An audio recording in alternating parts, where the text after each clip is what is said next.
As your morning alarm blares, you mutter to yourself, "Why did I set it so early?"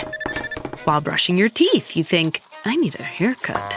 Unless, rushing out the front door, you reach for your keys and realize they're not there. Frustrated, you shout, "I can't do anything right!" just in time to notice your neighbor. Being caught talking to yourself can feel embarrassing, and some people even stigmatize this behavior as a sign of mental instability. But decades of psychology research show that talking to yourself is completely normal. In fact, most, if not all of us, engage in some form of self-talk every single day. So why do we talk to ourselves? And does what we say matter?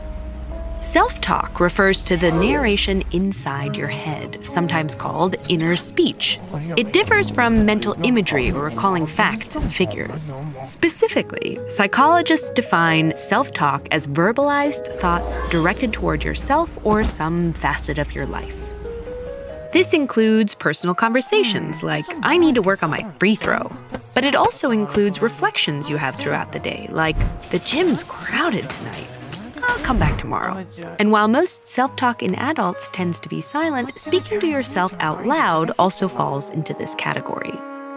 In fact, psychologists believe our first experiences with self-talk are mostly vocal, as children often speak to themselves out loud as they play. In the 1930s, Russian psychologist Lev Vygotsky hypothesized that this kind of speech was actually key to development. By repeating conversations they've had with adults, children practice managing their behaviors and emotions on their own. Then, as they grow older, this outward self-talk tends to become internalized, morphing into a private inner dialogue. We know this internal self-talk is important and can help you plan, work through difficult situations, and even motivate you throughout the day.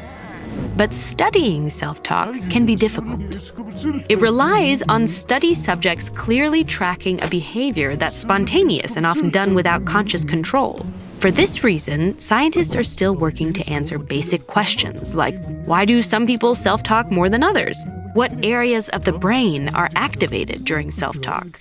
And how does this activation differ from normal conversation? One thing we know for certain, however, is that what you say in these conversations can have real impacts on your attitude and performance. Engaging in self-talk that's instructional or motivational has been shown to increase focus, boost self-esteem, and help tackle everyday tasks. For example, one study of collegiate tennis players found that incorporating instructional self-talk into practice increased their concentration and accuracy. And just as chatting to a friend can help decrease stress, speaking directly to yourself may also help you regulate your emotions. Distanced self-talk is when you talk to yourself, as if in conversation with another person. So rather than, "I'm gonna crush this exam," you might think, "Caleb, you are prepared for this test." One study found that this kind of self-talk was especially beneficial for reducing stress when engaging in anxiety-inducing tasks, such as meeting new people or public speaking. But where positive self-talk can help you, negative self-talk can harm you. Most people are critical of themselves occasionally, but when this behavior gets too frequent or excessively negative, it can become toxic. High levels of negative self-talk are often predictive of anxiety in children and adults. And those who constantly blame themselves for their problems and ruminate on those situations typically experience more intense feelings of depression. Today, there's a field of psychological treatment called cognitive behavioral therapy, or CBT, which is partially focused on regulating the tone of self-talk. Cognitive behavioral therapists often teach strategies to identify cycles of negative thoughts and replace them with neutral or more compassionate reflections.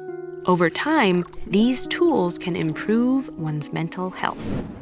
So the next time you find yourself chatting with yourself, remember to be kind. That inner voice is a partner you'll be talking to for many years to come.